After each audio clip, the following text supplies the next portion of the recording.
A billionaire paid a poor girl to pretend to be his wife. What she did in public shocked his real fiancée. Billionaire Alexander Kane stands frozen in the doorway of Manhattan's most exclusive restaurant, watching a woman in a borrowed designer dress command the room with grace he's never seen before. The problem? She's supposed to be his fake wife, but she's about to destroy his real engagement. 24 hours earlier, Alexander Kane paces his penthouse office like a caged animal. The billionaire CEO of Kane Industries has built an empire worth $12 billion, but he can't solve his most personal problem.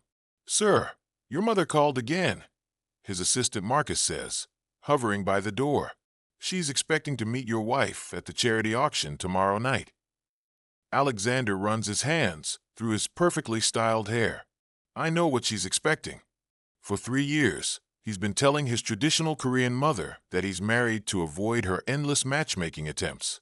The lie worked perfectly until she decided to visit New York for the first time in a decade. "Cancel the auction," Alexander says.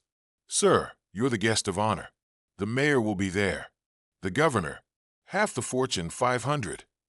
Alexander's jaw tightens. His mother has already told everyone in Seoul about meeting his mysterious American wife. If he backs out now, the shame will destroy her in their social circles. "Find me a wife," he says. Marcus blinks. "Sir, hire someone. An actress, a model, someone who can play the part for one night." That's not really. $1 million. Alexander cuts him off. "One night. Find me someone who can convince my mother she's been married to me for 3 years. 2 hours later, Marcus returns with a stack of headshots. Alexander flips through them, dismissing each one. Too young, too obvious, too glamorous. His mother will see right through them. "Sir, there's one more," Marcus says hesitantly. "But she's not really in the same category as the others." He slides a photo across the desk. Alexander looks down at a young woman with dark hair and intelligent eyes. She's beautiful, but there's something different about her. Something real. What's her story? Her name is Maya Chun. She's a single mother working 3 jobs to support her daughter. She answered our ad, but I don't think she understood what we were asking for. Alexander studies the photo. "What jobs?" "She's a barista at a coffee shop downtown, works weekends at a massage parlor as a masseur, and teaches English online at night. She's trying to save money for nursing school." "Un masseur." Alexander raises an eyebrow. "Therapeutic massage, sir. She's certified. Very respectable." Alexander looks at the photo again. Maya Chin doesn't look like the other women. She looks like someone who's fought for everything she has. "Set up a meeting." Maya Chin sits in the lobby of Kane Industries, her hands folded in her lap. She's wearing her best dress, a simple black number she bought at a thrift store, and she's trying not to fidget with nervousness. The elevator opens and Alexander Kane steps out. Maya recognizes him immediately from magazine covers and business news. Tall, sharp-featured, with the kind of presence that fills a room. He's younger than she expected, maybe 35, with dark hair and eyes that miss nothing. "Miss Chun," he says, extending his hand. "Thank you for coming." Maya stands, her palms suddenly sweaty. "Mr. Kane, I have to admit, I'm not sure why I'm here." Alexander gestures toward the elevator. "Let's talk in my office." They ride up in silence. Maya steals glances at Alexander, trying to read his expression. He's studying her too, but she can't tell what he's thinking. His office is bigger than her entire apartment. Floor-to-ceiling windows overlook Central Park. Maya tries not to gawk at the view. "Please sit," Alexander says, settling behind his desk. "I have a proposition for you." Maya perches on the edge of the leather chair. "I'm listening. I need you to pretend to be my wife for one evening." Maya blinks. "I'm sorry, what?"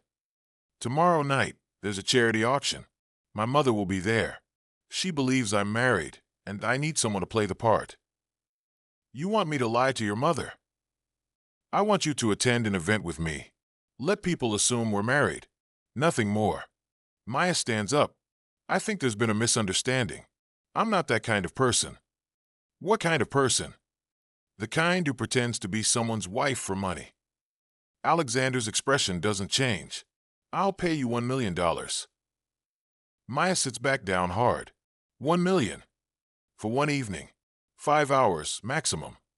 Maya's mind races. $1 million would pay for nursing school, a new apartment, everything she's been working toward. But it feels wrong. Why me, she asks. There are probably hundreds of women who would do this. Because you're the only one who looks like you don't want to. Maya stares at him. I have a daughter. I know. She's 4. You've been raising her alone since her father left. How do you? I do my research, Miss Chun. I know you work 80 hours a week to make ends meet. I know you sleep 4 hours a night because you're taking online classes. I know you turned down a better paying job because it would mean less time with your daughter. Maya feels exposed, like he's reading her life story from a file.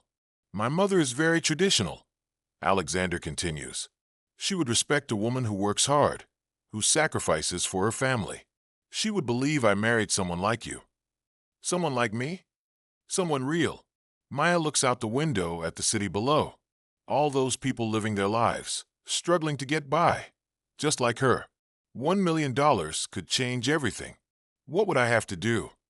Be charming. Let me introduce you as my wife. Answer basic questions about our relationship. I'll provide you with a backstory. And after that, you go back to your life. I go back to mine. We never see each other again. Maya takes a deep breath. I need time to think. You have 2 hours. The auction is tomorrow night. Maya stands and walks to the window. Below, she can see people crossing the street, getting into taxis, living their lives. She thinks about her daughter Lily, about the cramped apartment they share, about the bills that keep coming no matter how hard she works. If I do this, she says without turning around, I want half the money up front. Done. And I want your word that this is just pretend. Nothing else. You have it. Maya turns back to face him. Then yes, I'll do it. Alexander nods. My assistant will take you shopping. You'll need a dress, shoes, jewelry. Everything will be provided. I can't accept. Consider it a costume. Part of the job. Maya feels like she's stepping into someone else's life. What if I mess up? What if your mother doesn't believe me? She will, Alexander says. Because you're not acting. You're just being yourself. The next evening, Maya stands in front of the mirror in her hotel room, barely recognizing herself. The dress is emerald green silk that flows like water. The shoes are Italian leather. The jewelry is real, diamonds that catch the light like stars. She looks like she belongs in Alexander's world. The problem is, she doesn't feel like herself anymore. A knock at the door interrupts her thoughts. She opens it to find Alexander in a perfectly tailored tuxedo. He looks like he stepped out of a magazine. You look beautiful, he says. And for a moment, his business facade slips. He looks almost nervous. Thank you, Maya says. You clean up pretty well yourself. In the car, Alexander briefs her on their fake relationship. They met at a coffee shop. Her coffee shop, actually. He came in every morning for 3 months before getting the courage to ask her out. They've been married for 3 years. She's been working on her nursing degree with his support. The key is to keep it simple, Alexander says. Don't over-elaborate. If someone asks a question you can't answer, just smile and change the subject. Maya nods, trying to memorize every detail. What about your mother? What's she like? Traditional. Proper. She'll ask you about children, about your family, about your plans for the future. And what do I say? Tell her the truth. You want to be a nurse. You care about helping people. She'll respect that. The car pulls up to the Metropolitan Museum of Art. Maya's breath catches. The entire building is lit up, and a red carpet stretches from the street to the entrance. Photographers line the route. Are you ready? Alexander asks. Maya takes a deep breath. As ready as I'll ever be. The moment Maya steps out of the car, camera flashes explode around her.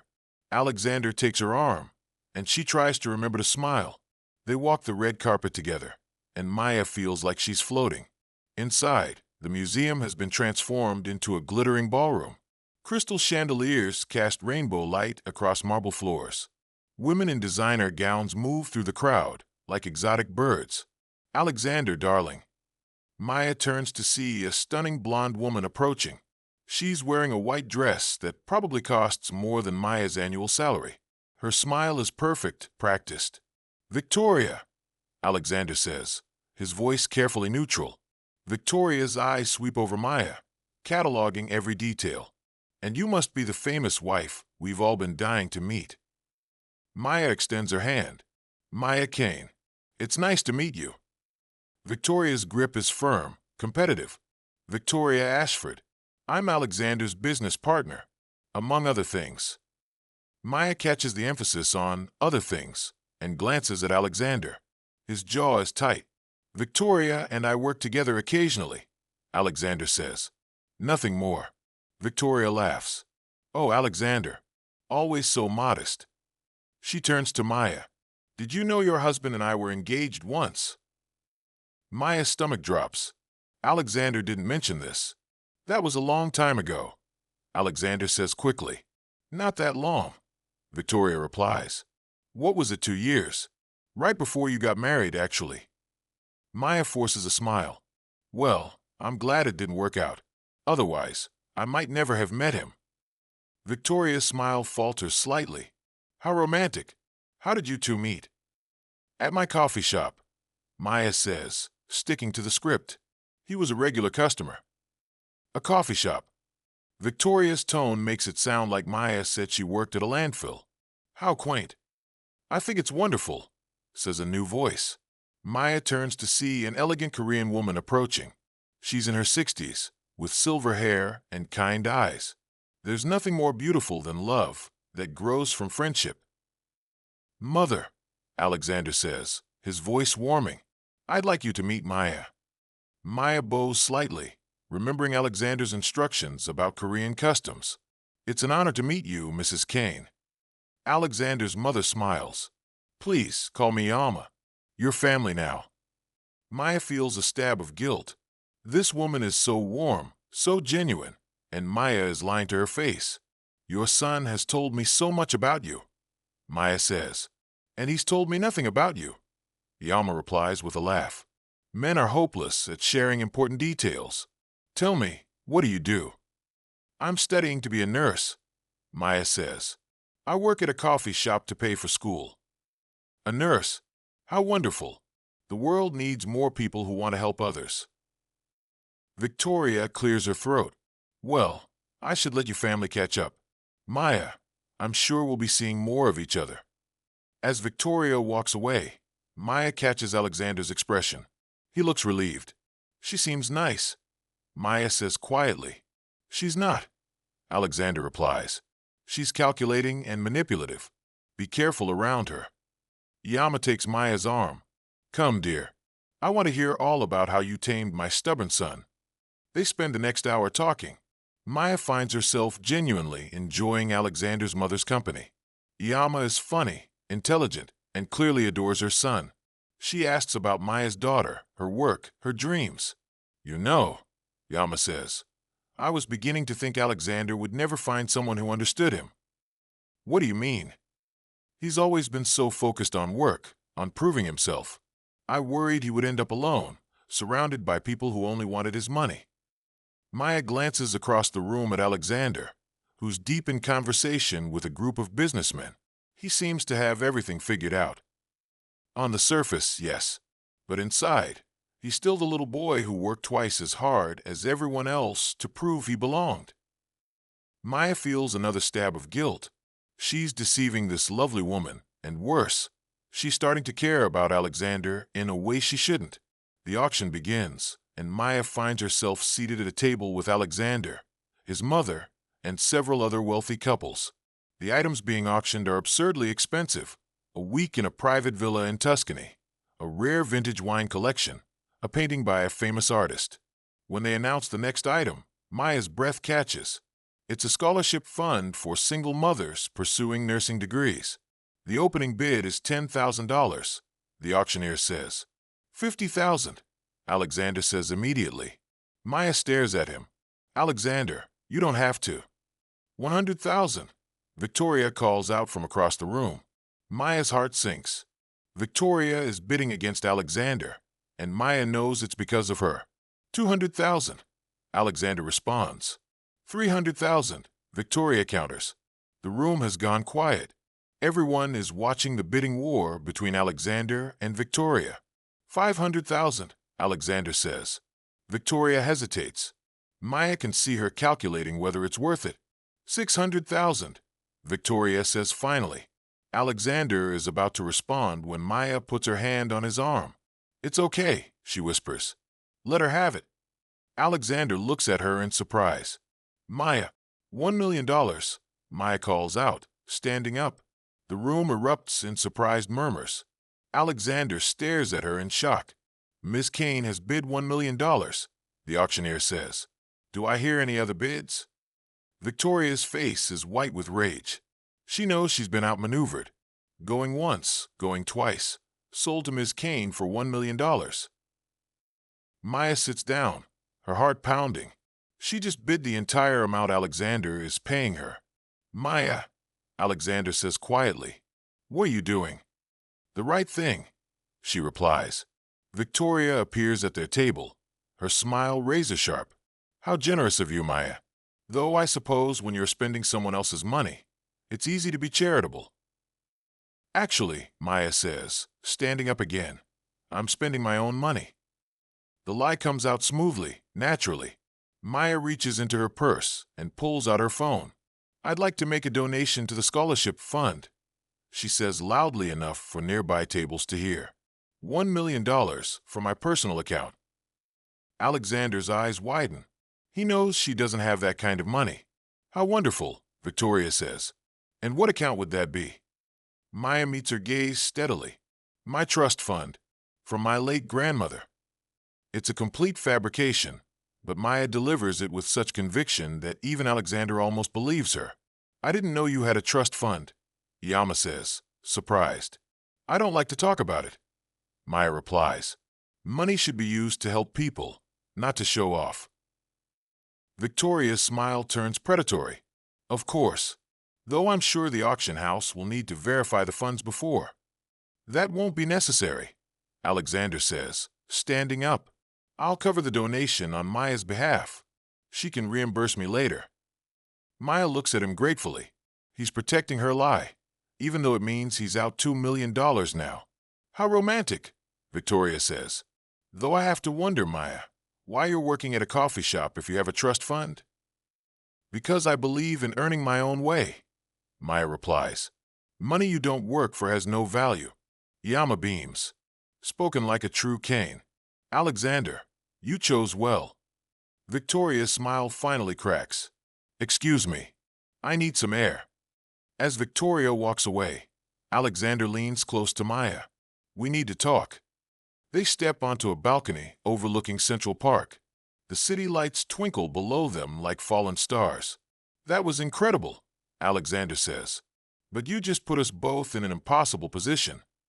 I know, Maya says. I'm sorry. She was just so awful. I couldn't let her win. She's going to try to verify your story. When she finds out there's no trust fund, then we'll deal with it, Maya says. But for tonight, your mother believes you married someone who shares your values. Isn't that what you wanted? Alexander stares at her. You're not what I expected. What did you expect? Someone who would take the money and disappear. Someone who wouldn't care about the details. Maya looks out at the city. Maybe that's the problem. Maybe you've been surrounding yourself with people who only care about the money. And you don't. Maya turns to face him. I needed the money, but I don't want it if it means becoming someone I'm not. Alexander steps closer. Maya. Alexander. There you are. They turn to see Yama approaching, her face concerned. Is everything all right? People are saying Victoria looked upset. Everything's fine, Mother, Alexander says. Victoria just doesn't like losing. Alexander catches up to Maya in the museum's grand foyer. She's standing by the coat check, trying to compose herself. Maya, stop. Talk to me. She turns to face him, and he's shocked by the pain in her eyes. She's right, Maya says. I'm not who you think I am. I'm not who your mother thinks I am. I'm just a poor girl who got in over her head. So what? You think I care about a trust fund? You should, because now everyone knows I'm a fraud. Alexander takes her hands. You're not a fraud. You're the most genuine person in that room. I lied to your mother. I lied to everyone. You played a part. That's what I hired you to do. No, Maya says, pulling away. What you hired me to do was pretend to be your wife. But somewhere along the way, I started pretending to be someone I could never be. What do you mean? Maya looks back toward the ballroom, where they can hear the auction continuing. I started pretending I belonged in your world. I started pretending that someone like me could be with someone like you. Alexander's expression changes. Maya, I need to go home to my daughter, she says. I need to go back to my real life. What if I don't want you to? The words hang between them, like a bridge neither of them is ready to cross. Don't, Maya says softly. Please don't make this harder than it already is. Maya, Alexander. They turn to see Yama approaching, her face concerned. What's happening? People are talking, saying terrible things. Mother, let me explain. No, Maya says, stepping forward. Let me. She faces Yama, her chin raised despite the tears in her eyes. Mrs. Kane, I owe you an apology. I'm not your son's wife. I'm not even his girlfriend. He hired me to pretend to be his wife, so you wouldn't worry about him being alone. Yama's face goes through a series of emotions: shock, hurt, confusion. Hired you. I'm a single mother who needed money. He offered me a job. I thought it would be easy. But I came to care about you. And about him. And that wasn't part of the deal. Yama looks at Alexander, her eyes filling with tears. You've been lying to me for 3 years. Mother, I can explain. 3 years of asking about your wife, worrying about your happiness. And you've been lying to me? Alexander's face crumbles. I just wanted you to stop worrying. And you? Yama turns to Maya. You agreed to deceive an old woman? I'm sorry, Maya whispers. I'm so sorry. Yama studies Maya's face for a long moment. Do you have feelings for my son? The question catches Maya off guard. Answer me honestly. After everything that's happened tonight, I think I deserve honesty. Maya looks at Alexander, then back at Yama. Yes, I do. But that doesn't change anything. It changes everything, Yama says quietly. She walks away, leaving Maya and Alexander standing alone in the foyer. I've ruined everything, Maya says. No, Alexander says. I ruined everything. The moment I decided to lie to my mother, the moment I dragged you into this mess. I should go. Maya, wait. Please. She turns back to him. I need you to know something. Tonight, watching you with my mother, seeing how you handled Victoria, the way you stood up for what you believed in. I've never met anyone like you. Alexander, I'm in love with you. The words hit Maya like a physical blow. She staggers backward. You don't mean that. I've never met anything more in my life. You're caught up in the moment. Tomorrow, when you're back in your real life, you'll realize. I'll realize what? That I've been living a lie. That I've been surrounding myself with people who only care about my money. That I've been so busy building an empire that I forgot to build a life. Maya stares at him, tears streaming down her face. It doesn't matter, she says. Your mother hates me. Your ex-fiancé is probably telling everyone in there that I'm a fraud. And you deserve someone who belongs in your world. Maybe I don't want someone who belongs in my world. Maybe I want someone who can show me there's a better world. Before Maya can respond, Victoria appears in the foyer with a group of reporters.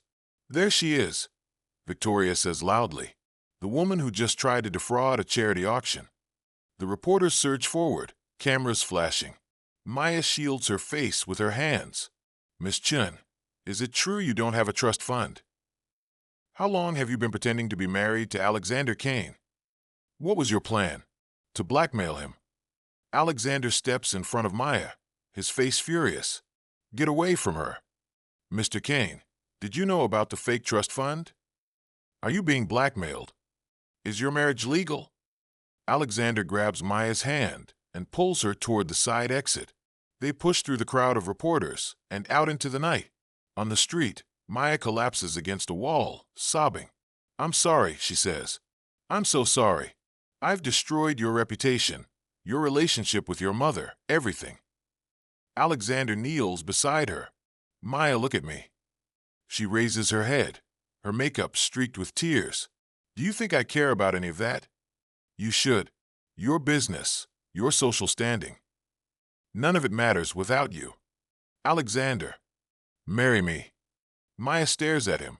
"What? Marry me? For real this time? You're insane." "Maybe. But I'd rather be insane with you than sane without you." Maya struggles to her feet. "I can't. I won't let you throw your life away for me." "What if I want to throw it away? What if I want to start over?" "You don't know what you're saying." "I know exactly what I'm saying. I'm saying I love you. I'm saying I want to wake up next to you every morning and go to sleep next to you every night. I'm saying I want to help you become a nurse, and I want to be a father to your daughter, and I want to build a life with you." Maya is crying so hard she can barely speak. "It's impossible." "Why?" "Because I'm a fraud. Because I'm not good enough. Because I don't belong in your world." "Then we'll build a new world. Together." Alexander pulls out his phone and dials a number. "Marcus? It's Alexander. I need you to do something for me." "Alexander, what are you doing?" "I'm calling a press conference. Tomorrow morning. I'm going to tell everyone the truth." "The truth about what?" "About everything. About the fake marriage. About why I did it. About how I fell in love with the woman I hired to pretend to be my wife." Maya grabs his arm. "You can't do that. It'll destroy you." "Maybe. Or maybe it'll save me." He brings the phone back to his ear. "Marcus, set it up. And Marcus, make sure Maya's daughter is somewhere safe. This is going to get ugly." The press conference is held in the ballroom of the Plaza Hotel. Every major news outlet in the city is there, along with financial reporters and social media influencers. Alexander sits at a table on the stage, Maya beside him. He looks out at the crowd of reporters and cameras, then takes a deep breath. "My name is Alexander Kane, and I'm here to tell you the truth about my marriage." The room falls silent. 3 years ago, I told my mother I was married to avoid her attempts to set me up with suitable wives. It was a lie. Last week, when she decided to visit New York, I hired Maya Chen to pretend to be my wife for one evening. Camera flashes explode. Reporters start shouting questions. "Let me finish," Alexander says. "Maya is a single mother working 3 jobs to support her daughter and pay for nursing school. She agreed to help me because she needed the money. What she didn't know was that she would end up teaching me more about integrity and compassion in one evening than I'd learned in 35 years. He turns to look at Maya. Last night, when confronted by someone who wanted to humiliate her, Maya chose to donate money. She didn't have to help other single mothers. She chose to protect my mother's feelings even when it meant exposing herself to ridicule. She chose to be honest even when it meant losing everything. Maya's eyes are filled with tears. I fell in love with her, Alexander continues. Not because she was pretending to be my wife, but because she showed me what it means to be a good person. She showed me that real wealth isn't about what you have. It's about what you give. A reporter raises her hand. Mr. Kane, are you saying you're in love with a woman you hired? I'm saying I'm in love with the woman who hired me. The room erupts in confused murmurs. Maya didn't just take my money and play a part. She took my heart and changed my life. She hired me to be a better man, and the payment was falling in love with her. Alexander stands up. I'm announcing today that I'm stepping down as CEO of Kane Industries. I'm liquidating most of my assets and creating a foundation to help single mothers pursue education and career training. The reporters are in chaos now, shouting questions over each other. Maya will be running the foundation, Alexander continues, because she understands what it means to struggle, to sacrifice, to fight for your dreams. He turns to Maya. I know you think we're from different worlds, but I want to live in your world. I want to be part of a life where people matter more than profit, where kindness matters more than status, where love matters more than money. Maya stands up slowly. Alexander, I know you don't trust me yet. I know you think this is just guilt or gratitude or some kind of midlife crisis. But I'm willing to prove to you that it's not. I'm willing to wait as long as it takes. Maya looks out at the crowd of reporters, then back at Alexander. You don't have to wait, she says quietly. What? I said you don't have to wait. She takes his hand. I love you too. The room explodes in camera flashes and shouting reporters, but Maya and Alexander only see each other. Are you sure? Alexander asks. Because there's no going back from this. I'm sure, Maya says. But I have one condition. Anything. We do this right. We start over. You get to know me. Really know me. You get to know my daughter. We build something real, not based on lies or contracts or business deals. Deal, Alexander says. And Alexander? Yes. I want to meet your mother again. I want to apologize properly. Alexander smiles. She'll like that. 6 months later, Maya walks across the stage at Columbia University to receive her nursing degree. In the audience, Alexander sits next to Yama, who's holding Maya's 4-year-old daughter Lily on her lap. Mommy, Lily shouts when Maya's name is called. Maya waves from the stage, her heart full. After the ceremony, they meet outside the auditorium. I'm so proud of you, Alexander says, pulling her into his arms. We're all proud of you, Yama adds, hugging them both. What's next? Maya asks. Next, we go home, Alexander says. To our home. They walk together toward the car, a small family built on honesty and love instead of lies and money. Do you ever regret it? Maya asks. Giving up the CEO position, the penthouse, the old life? Alexander looks at her, then at Lily skipping ahead of them, then at his mother walking beside them with a smile on her face. Never, he says. I finally have everything I never knew I wanted. Maya smiles. What's that? A real life. The Kane Foundation now operates out of a converted warehouse in Brooklyn, helping single mothers across the city pursue their dreams.